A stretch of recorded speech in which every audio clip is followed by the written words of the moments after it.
بسم اللہ الرحمن الرحیم۔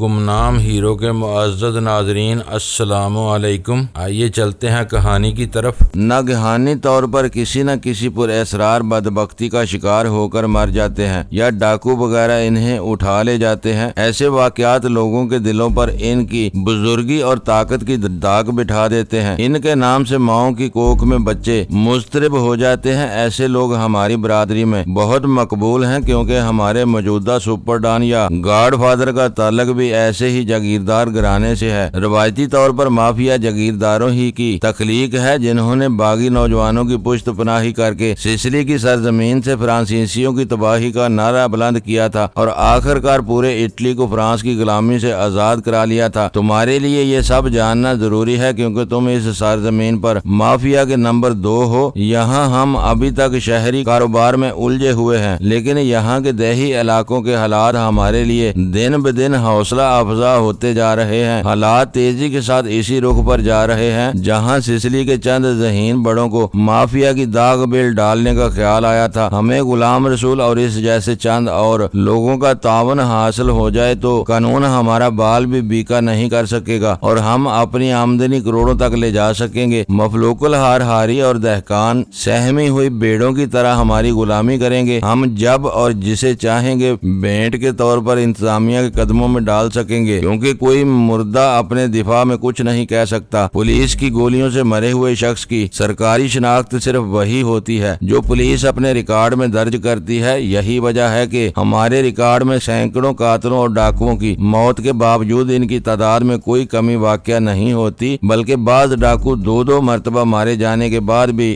زندہ دیکھے گئے ہیں۔ وہ اور باتیں تھیں، میں اپنی جگہ پر پھریری لے کر رہ گیا۔ وہ مجھ سے بہت سینئر تھا، اس لیے میں نے کہیں بھی اس کی بات کاٹنے کی کوشش نہیں کی، لیکن جب وہ رک کر سگریٹ سلگانے میں مصروف ہو گیا تو میں نے پوچھا، لیکن اسے اغوا کر کے ہم اس سے کیا کام لے سکیں گے؟ تمہارا سوال درست اور فطری ہے۔ اس نے سگریٹ سلگانے کے بعد سر ہلاتے ہوئے اقرار کیا، ہمیشہ دشمنوں کو اغوا کیا جاتا ہے۔ کسی دوست کا اغوا سمجھ میں نہ آنے والی بات ہے، مگر غلام رسول کا معاملہ بہت مختلف ہے۔ اس پر سنگین الزامات عائد کیے گئے ہیں، اس کے خلاف اتنے واضح اور ناقابل تردید ثبوت مہیا کیے جا چکے ہیں کہ وہ اپنی زندگی سے مایوس ہو چکا ہے۔ حقیقت یہی ہے کہ اس پر مقدمہ چلایا گیا تو اسے 7 سنگین جرائم میں ہر ایک پر سزائے موت سنا دی جائے گی، اس لیے ہم اسے عدالت کا سامنا کرنے سے بچائیں گے۔ آدمی کو زندہ رہنے کی امید ہو تو عزت، آبرو اور نیک نامی یا بدنامی کے بارے میں سوچتا ہے۔ مایوسی کی گہری دلدل میں دھنستا ہوا اس وقت اسے صرف زندہ رہنے کی آرزو ہوگی۔ وہ کہاں اور کیسے زندہ رہتا ہے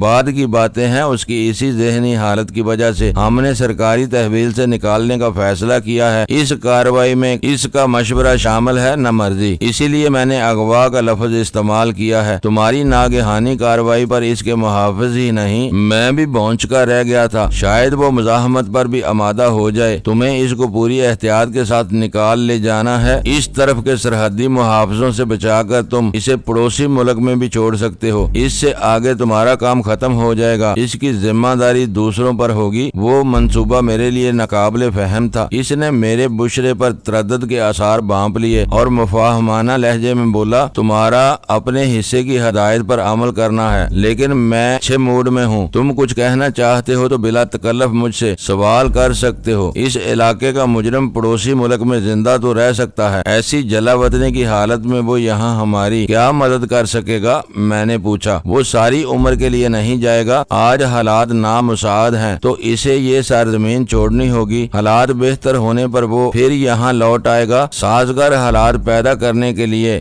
ہمارے علاوہ وہ خود بھی اپنے سارے وسائل کام میں لائے گا، جس کے بارے میں مقدمات ختم بھی ہو سکتے ہیں۔ اس نے براہ راست میری آنکھوں میں دیکھتے ہوئے معنی خیز لہجے میں کہا، میرے لیے صرف اسی قدر حکم ہے کہ ہم لوگوں کو غلام رسول کو اغوا کر کے سرحد پر پہنچانا ہے۔ میں نے اس استفسار طلب لہجے میں کہا، شاید تم اسے بہت آسان کام سمجھ رہے ہو۔ اس نے مجھے گورتے ہوئے کہا، آسان نہیں تو ناممکن بھی نہیں ہوگا۔ جبھی تم نے اس کے بارے میں زبان کھولی ہے، میں نے پہلی بار قدرے بے باک رویہ اختیار کرنے کی ہمت کرتے ہوئے اسے ترکی بے ترکی جواب دیا۔ وہ پھنسی اور گراتی ہوئی آواز میں ہنس پڑا۔ یہ اچھی بات کہی ہے تم نے، میرے لیے یہ بات بہت اہم تھی کہ اس نے میری بے تکلفی کا ذرا بھی اثر نہیں لیا تھا۔ تم نے جو کچھ کہا اس پر ہر وقت قیمت پر عمل کیا جائے گا، لیکن اس سے آگے بھی اگر کچھ رہنمائی کر سکو تو ہمارا کام آسان ہو جائے گا۔ میری ہدایت کے 3 حصے ہیں: اغوا، سرحد پار منتقلی اور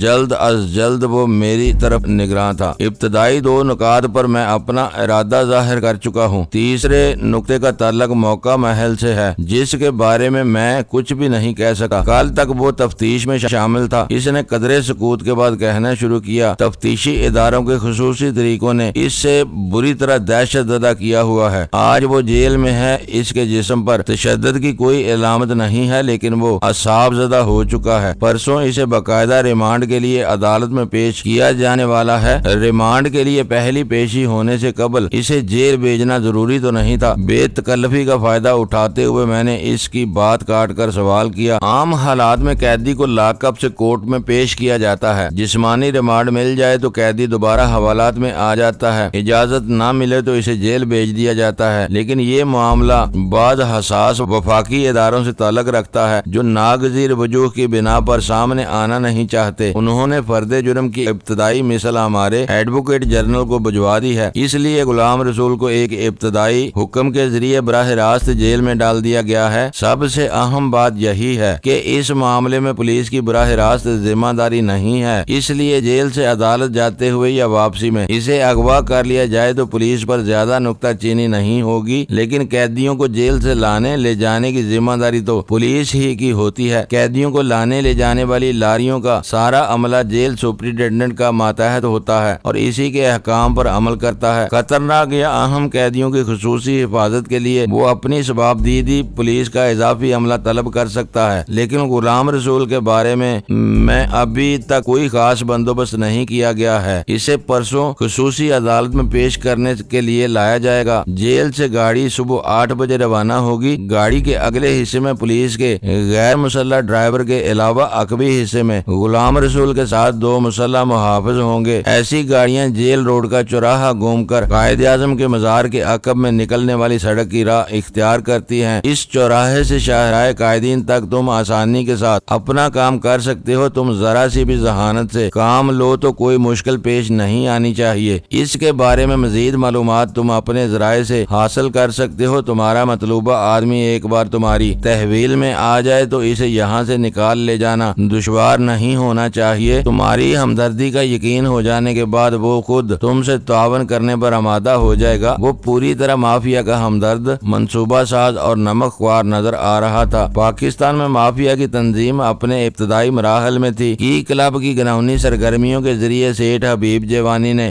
بہت سے اہم سرکاری اہلکاروں کو بلیک میل کر کے مافیا کی طاقت فراہم کرنے کی کوشش کی تھی، لیکن کی کلب کی تباہی کے نتیجے میں اثر و رسوخ اور طاقت کا وہ منبع ختم ہو گیا تھا اور مافیا اپنی نشو نما کے ابتدائی دور ہی میں مفلوج ہو کر رہ گئی تھی۔ میرے لیے یہ بات حیران کن تھی کہ مافیا کے کمزور مقامی بیورو کو بھی ایک سینئر اور باوردی افسر کی مکمل ترین حمایت حاصل تھی، لیکن پھر مجھے خود ہی اس حمایت کا جواز بھی نظر آنے لگا۔ مقامی بیورو کتنا ہی حقیر اور بے بس رہا ہو، لیکن اس کی بنیادیں عالمی مافیا کے ساتھ مشترکہ تھیں۔ مدر مافیا کے ڈان 3 سے میں خود مل چکا تھا اور یہ بھی جانتا تھا کہ سپر ڈان پاکستانی مافیا کے معاملات میں گہری دلچسپی لے رہا ہے۔ یہی وہ عوامل تھے جو مدر مافیا کے ہمدردوں اور نمک خواروں کو مقامی بیورو کی اعانت پر مجبور کر رہے تھے۔ وہ اپنے سارے وسائل مجتمع کر کے مقامی بیورو کو اس منزل پر لے جانے کی کوشش کر رہے تھے جہاں ان کا کولمبیا بیورو فائز تھا، تاکہ حکومت اور بیوروکریسی کے اہم فیصلوں پر اثر انداز ہونا ممکن ہو سکے۔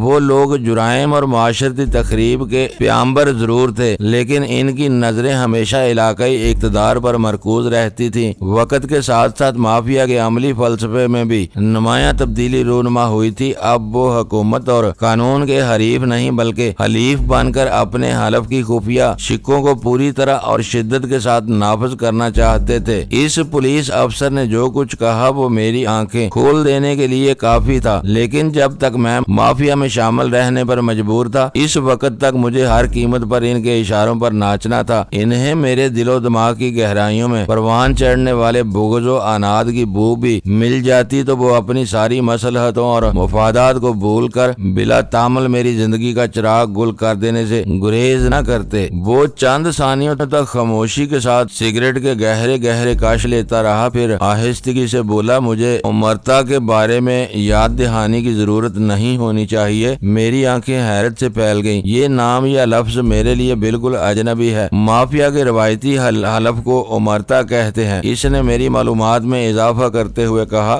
برے وقت میں بدترین تشدد سہ کر مر جانا، لیکن اپنے کام اور ساتھیوں کے بارے میں زبان سے ایک لفظ بھی نہ نکالنا امرتا ہے۔ تم مجھ سے مل لیے ہو، یہ تمہارے لیے ایک اعزاز ہے، لیکن واضح اجازت یا طلبی کے بغیر تم کبھی میرے قریب آنے کی کوشش نہیں کرو گے۔ کہیں مجھ سے آمنا سامنا ہو بھی جائے تو ایک اجنبی کی طرح گزر جاؤ گے۔ میں جانتا ہوں، میں نے سر ہلا کر اقرار کیا، یہ میرے لیے ایک بڑا اعزاز ہے۔ یہ پہلا موقع ہے کہ چیف کی بجائے اس کے نمبر 2 کی عزت افزائی کی گئی ہے۔ میں ہر قیمت پر خود کو اس اعزاز کا اہل ثابت کرنے کی کوشش کروں گا۔ اب تم جا سکتے ہو۔ یہ کہتے ہوئے اس نے اپنا داہنا ہاتھ میری طرف بڑھا دیا۔ میں اس سے مصافحہ کر کے اس کے خوبصورت دفتر سے باہر نکلتا چلا آیا۔ وہاں سے واپس لوٹتے ہوئے میرا ذہن بوجھل تھا اور دل و دماغ میں عجیب سی آندیاں چل رہی تھی۔ کہنے کو میں ایک آزاد اور خود مختار قوم سے تعلق رکھتا تھا۔ بظاہر اس قوم کے عزائم نیک اور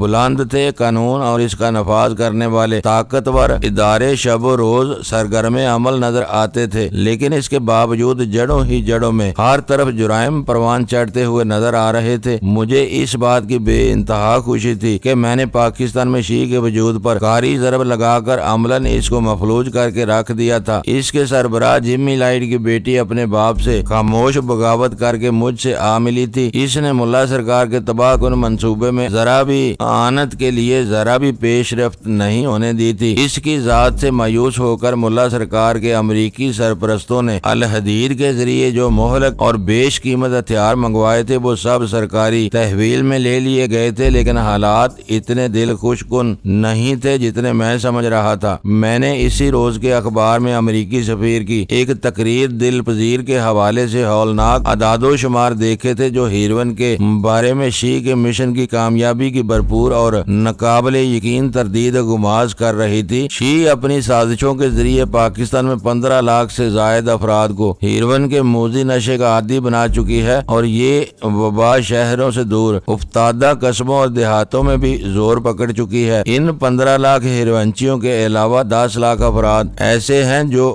براہ راست افہیم کا نشہ کرتے ہیں۔ ان نشہ بازوں کی ضروریات پوری کرنے کے لیے ہر سال 55 ٹن ہیروئن کی ضرورت ہوتی ہے، جس کی تیاری کے لیے کم و بیش 570 ٹن افہیم کی ضرورت ہوتی ہے۔ خالص افہیم کے عادیوں کے لیے مزید 100 ٹن افہیم کی ضرورت پیش آتی ہے۔ اس طرح 670 ٹن افہیم کی مقامی طلب پیدا ہو چکی ہے، جبکہ افہیم کے انسداد کی کوشش کے نتیجے میں اس کی مقامی پیداوار 900 سے گھٹ کر صرف 165 ٹن رہ گئی ہے، جس سے صرف 16 ٹن یعنی مقامی ضروریات کی صرف 29.1% ہیروئن کشید کی جا سکتی ہے۔ مقامی طلب اور پیداوار کے اس خلا کو پورا کرنے کے لیے افغانستان سے افہیم کی 2/3 پیداوار پاکستان سمگل کی جاتی ہے۔ مقامی کھپت میں بے پناہ اضافہ اور افہیم کی پیداوار میں قابل ذکر کمی کی وجہ سے پاکستان اس قابل ہی نہیں رہا ہے کہ ہیروئن امریکہ مغرب کی زرخیز منڈیوں میں اسمگل کر سکے۔ افغانستان سے اسمگل ہونے والی افہیم کی وجہ سے 10.5 ٹن اضافی مال بن جائے تو وہ چھوٹی موٹی کھیپوں میں باہر بھیجا جاتا ہے۔ اس میں سے نصف سے زیادہ پکڑا جاتا ہے، اور جو مقدار منڈی میں پہنچتی ہے اس کی مقدار سمندر میں قطرے سے زیادہ نہیں ہوتی۔ اس طرح ہیروئن کے پاکستانی اسمگلر امریکہ کی زرخیز منڈی سے زبردست مالی فائدے حاصل کرنے کے سنہرے مواقع سے محروم کیے جا چکے ہیں۔ صبح میں نے وہ وحشت ناک خبر اسپاٹ انداز میں پڑھ لی تھی، لیکن اس پولیس افسر کے دفتر سے واپسی کے سفر میں مجھے ان اعداد و شمار میں اپنی واضح شکست نظر آ رہی تھی۔ پاکستان کی منڈی سے چرس کو واپس لے کر سستے داموں ہیروئن پھیلانے کا منصوبہ سامنے آتے ہی شیعہ کے عزائم میرے سامنے بے نقاب ہو گئے تھے۔ امریکی انتظامیہ مادی آسودگیوں کو جنم لینے والے کرب اور ذہنی انتشار کے جہنم میں سلگتے ہوئے امریکی معاشرے کو ہیروئن کے استعمال سے روکنے پر قادر نہیں تھے۔ دوسری طرف وہ لوگ اس زہر کی ہولناک تباہ کاریوں سے پوری طرح باخبر تھے، اس لیے ان کے منصوبہ سازوں نے صدارتی نگرانی میں شیعہ کی داغ تگ بیل ڈالی جو ہیروین تیار کرنے والے ملکوں میں اس کی مقامی کھپت پیدا کرنے پر مامور کر دی گئی۔ وہ شی کا اولین اور بنیادی ٹارگٹ تھا۔ یہ ایک اہم معاملہ معیاری اصول ہے کہ ہر پیداواری منڈی سے وہی جنس باہر بھیجی جاتی ہے جو مقامی ضروریات سے فاضل ہو۔ اس اصول کا اطلاق قانون قدرت کے ساتھ ہی اسمگلنگ پر بھی ہوتا ہے۔ جب تک پاکستان میں ہیروین کی وبا عام نہیں ہوئی تھی، یہ کوڑیوں کے دام مل جاتی تھی۔ ان مقامی داموں کے مقابلے میں عالمی کھلی منڈی میں اس کے نرخ ہزاروں گنا زیادہ تھے۔ اس لیے ہر شخص اس جادوئی سفوف کو ہیر پھیر میں دلچسپی لینے لگا۔ پیسے کی فراوانی نے نت نئے طریقوں سے راستوں کے فروغ میں اہم کردار ادا کیا، لیکن شی کی کوششوں سے مقامی کھپت میں اضافہ ہونے کے ساتھ ہی ہیروین کے دام بھی بڑھنے لگے، جبکہ بیرونی منڈیوں میں مسابقت کی وجہ سے ہیروین کے دام گرنے کا رجحان پیدا ہو گیا، اور اب صورتحال یہ ہو چکی تھی کہ پاکستانی ہیروینچی اپنی ضروریات پوری کرنے کے لیے افغانی افہیم یا ہیروین کا محتاج ہو چکا تھا، اور امریکی معاشرہ کم از کم پاکستانی ہیروین کی ہولناک یلغار سے محفوظ ہو چکا تھا۔ پاکستان میں شی کا وہ بنیادی کام خسارے کا سودا تھا۔ وہ لوگ بھاری قیمت پر ہیروین خرید کر اسے چرس سے بھی سستے داموں پر زیر زمین دنیا میں پھیلاتے تھے۔ وہ لوگ اس وقت اس میدان میں ڈٹے رہے جب تک انہیں مطلوبہ مقاصد حاصل نہیں ہوئے۔ یہ ایک اتفاق تھا کہ میں نے ان کے خلاف اسی وقت علم بغاوت بلند کیا جب وہ پاکستانی معاشرے کو حقیقی طور پر ان دنوں میں تباہی کی راہ پر ڈال دینے میں کامیاب ہو چکے تھے۔ ہیروین کی منڈی سے شی کی دستبرداری ان کے اپنے ارادوں کے تابع تھی، جس میں میرے جبر کا کوئی دخل نہیں تھا۔ انہوں نے اس محاذ کو کھلا چھوڑ دیا تھا اور بین الاقوامی سازشوں کے ذریعے پاکستان میں متوازی قوتوں کی آبیاری میں مصروف ہو گئے تھے۔ ہیروین کے معاملے کو اپنی مرضی کے دائرے پر ڈالنے کے بعد ان کی ترجیحات بدل گئی تھیں۔ یہی وجہ تھی کہ اب مافیا ہیروین میں دلچسپی لے رہی تھی۔ مدر مافیا کے بڑوں کو اندازہ ہو چکا تھا کہ اب پاکستان کی منڈی میں ان کی حریف نہیں رہی تھی۔ شی دہشت گردوں، سازشیوں اور غداروں کی سرپرست و مربی بن گئی تھی، انہیں ہتھیار اور منصوبے فراہم کر رہی تھی، جبکہ مافیا جرائم کے میدان میں سر ابھارنے کی ٹھوس تیاریاں کر رہی تھی۔ لیکن قابل غور بات یہ تھی کہ غلام رسول ان دونوں ہی کے لیے اہم تھا، کیونکہ مقامیوں کی مدد اور بھرپور حمایت کے بغیر کوئی بھی منصوبہ پروان نہیں چڑھ سکتا تھا۔ ہر سازش کے لیے غلام رسول جیسے مہرے ناگزیر تھے۔ ملا سرکار کے مذموم منصوبے میں غلام رسول ایک بارسوخ اور نیک نام لیکن خود غرض سیاستدان کے طور پر فٹ بیٹھا تھا۔ میری دوسری طرف مافیا والوں کے لیے وہ ایک نرم گفتار مگر تند خو وڈیرا تھا، جس کی کمی اور ہاری اس کے احکام سے منہ پھیرنے کی جرت بھی نہیں کر سکتے تھے۔ اس طرح مافیا والے اپنے مخالفین کی سرکوبی کے لیے دیہی علاقوں میں اپنی مضبوط فوج کھڑی کر سکتے تھے۔ اس وقت میرے ذہن نے صورتحال کا جو تجزیہ کیا، اس کی روشنی میں مجھے پاکستان میں شی کا کوئی مستقبل نظر نہیں آ رہا تھا۔ ہیروین کے انسداد کے نام پر قائم کی گئی اور اس بھیانک تنظیم نے پاکستان کے نگر نگر میں اس موذی نشے کو رواج دے کر اپنے ملک میں ہیروین لانے والا ایک شہر کاٹ دی تھی۔ انہوں نے مجھ جیسے غافل اور حریص پاکستانیوں کے ذریعے نہایت غیر محسوس طریقہ پر اپنے مقاصد حاصل کیے تھے، اور اسی کے ساتھ شی نے پاکستان سے اپنی بساط لپیٹ لی تھی۔ اب اگر وہ باہر سے اسلحہ وغیرہ اسمگل کر رہے تھے تو وہ ایک بالکل مختلف رخ تھا۔ نقد اور بھاری رقوم لے کر باہر کا کوئی بھی گروہ ہتھیاروں کی اسمگلنگ کا کام کر سکتا تھا، لیکن شی نے ہیروین کے بارے میں جس طویل المدت منصوبے پر کام کیا تھا، اسے بھرپور کامیابی سے ہمکنار کرنا کسی جرائم پیشہ گروہ کے بس میں نہیں تھا۔ دنیا بھر میں ہر مجرم مختصر ترین مدت میں بڑی بڑی رقوم کمانے کی فکر میں لگا رہتا ہے، جبکہ شی نے پاکستان میں برسوں تک خسارے کی سرمایہ کاری کرنے کے بعد اپنی سرکار کا ہدف حاصل کیا تھا۔ میرے لیے شی بڑی حد تک ختم ہو چکی تھی اور مافیا دن بہ دن زور پکڑ رہی تھی۔ دھیمے دھیمے معصوم چہروں پر سے نقاب سرک رہے تھے اور کریہ صورتیں سامنے آ رہی تھی۔ ان کے منصوبے نرالے اور گاتیں انوکھی تھیں۔ تسلی کی بات صرف اتنی تھی کہ وہ بنیادی طور پر کسی ملک، قوم، مذہب یا فلسفے کے خلاف نہیں تھے، بلکہ ان عوامل سے قطع نظر پوری دنیا میں جرائم کے فروغ کے لیے زیر زمین کام کر رہے تھے۔ انہیں پاکستان میں اپنی دال گلتی نظر نہ آتی تو وہ کسی ملال کے بغیر اپنا بوریا بستر سمیٹ کر قرب و جوار کے کسی اور ملک میں ڈیرے ڈال سکتے تھے۔ میں ٹریڈ لائن کے دفتر میں پہنچا تو شیر شاہ الادین کے چراغ کے جن کی طرح راستے ہی میں میرے ساتھ ہو لیا۔ اس کے چہرے پر اداسی برس رہی تھی۔ چیف کے بارے میں کیا خبر ہے؟ میں نے اس کا جائزہ لیتے ہوئے سوال کیا۔ وہ کب آتا ہے اور کب چلا جاتا ہے؟ ہم لوگوں کو پتہ ہی نہیں چلتا۔ اس کے دروازے پر سبز بلب جل رہا ہو تو مجھے اندر جانے کی اجازت ہوتی ہے، سرخ بلب جل رہا ہو تو کوئی اندر نہیں جا سکتا، دونوں بلب بند ہوں تو وہ اندر نہیں ہوتا۔ ایسی حالت میں دروازہ اندر سے مقفل ہوتا ہے۔ میرا خیال ہے کہ چیف اپنی آمد و رفت کے لیے کوئی خفیہ راستہ استعمال کرتا ہے جو کمرے میں ہی کھلتا ہے۔ جب تک سینڈو زندہ تھا، شیر شاہ سمیت اس کے کسی ماتحت کو چیف کے قریب پھٹکنے کی اجازت نہیں تھی، اس لیے وہ اب بھی چیف کے پراسرار معمولات کی طرف سے بے خبر تھے۔ سینڈو کی موت کے بعد شیر شاہ کے منصب میں نئی ترقی ہوئی تھی، اس لیے اسے ہر بات عجیب اور ناقابل یقین نظر آ رہی تھی۔ جو کچھ خود بخود سامنے آ جاتا ہے اسی پر قناعت کرنے کی عادت ڈالو، میں نے اسے گورتے ہوئے کہا۔ اپنے بڑوں کے بارے میں تجسس پسندی سرکشی کے زمرے میں شمار ہونے لگتی ہے۔ میں جانتا ہوں، وہ اضطراری لہجے میں بولا، میرا یہ مقصد ہرگز نہیں تھا۔ نہ ہو، میں نے اس کی بات کاٹ کر کہا، مگر پھر بھی محتاط رہا کرو۔ تمہیں معلوم ہونا چاہیے کہ ہمارے پیشے میں دیواروں کے بھی کان ہوتے ہیں۔ میں اسے اپنے ساتھ اپنے دفتر میں لے آیا تھا تاکہ اس سے بات کر سکوں۔ مافیا میں شیر شاہ کا نام میرے لیے اجنبی نہیں تھا، لیکن کبھی بھی اس سے براہ راست واسطہ نہیں پڑا تھا، جس کی وجہ سے میں اس کے مزاج سے ناآشنا تھا۔ یہی وجہ تھی کہ میں اس سے کھلے دل کے ساتھ گفتگو کرنے سے گریز کر رہا تھا، جو قطعی فطری رویہ تھا۔ آج تم کچھ اداس نظر آ رہے ہو۔ دفتر میں کرسیاں سنبھالنے کے بعد میں نے پوچھا۔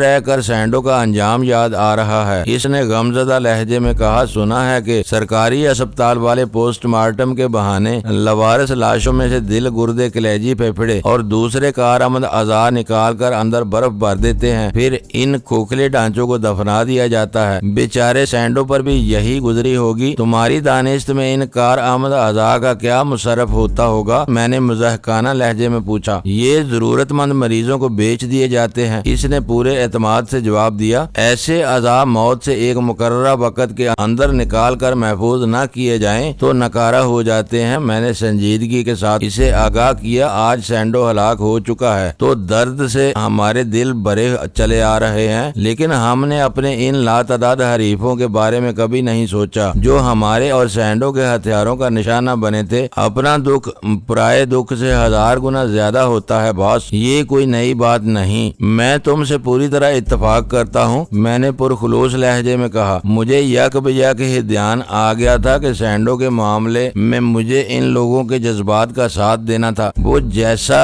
اور جو کچھ بھی تھا بہت صاف ستھرا اور کھرا آدمی تھا، کسی کے ساتھ منافقت نہیں کرتا تھا، کسی کو دوست کہہ کر بغل سے اس پر وار کرنے کی نہایت گھٹیا اور بزدلانہ حرکت سمجھتا تھا۔ میرے لیے خاموش ہو کر اس موضوع کو وہیں ختم کر دینے کے علاوہ کوئی اور چارہ کار نہیں تھا۔ میرے چند ثانیوں کے سکوت سے اس نے فوراً ہی میرا منشا بھانپ لیا۔ تمہیں جیل سے سماعت کے لیے لے جانے والے کسی قیدی کے اغوا کا تجربہ ہے؟ اس نے چونک کر میری طرف دیکھا اور مجھے سنجیدہ پا کر انکار میں اپنا سر ہلا دیا۔ نہیں، تمہارے لیے یہ تجربہ حاصل کرنے کا سنہرا موقع آ گیا ہے، مجھے اس پر تمہارا پلان چاہیے۔ پولیس کی نفری، ان کے ہتھیاروں کی ساخت اور تعداد، قیدیوں کی نفری اور مقام کا علم ہو تو منصوبہ بنانے میں زیادہ دیر نہیں لگنی چاہیے۔ میں نے پولیس افسر سے ملنے والی معلومات اس کے کانوں میں انڈیلنے کے بعد کہا۔ گاڑی میں صرف 2 مسلح محافظ ہوں گے۔ آج کل پولیس والوں کے جدید ترین ہتھیاروں میں سب مشین گن یا کلاشنکوف سب سے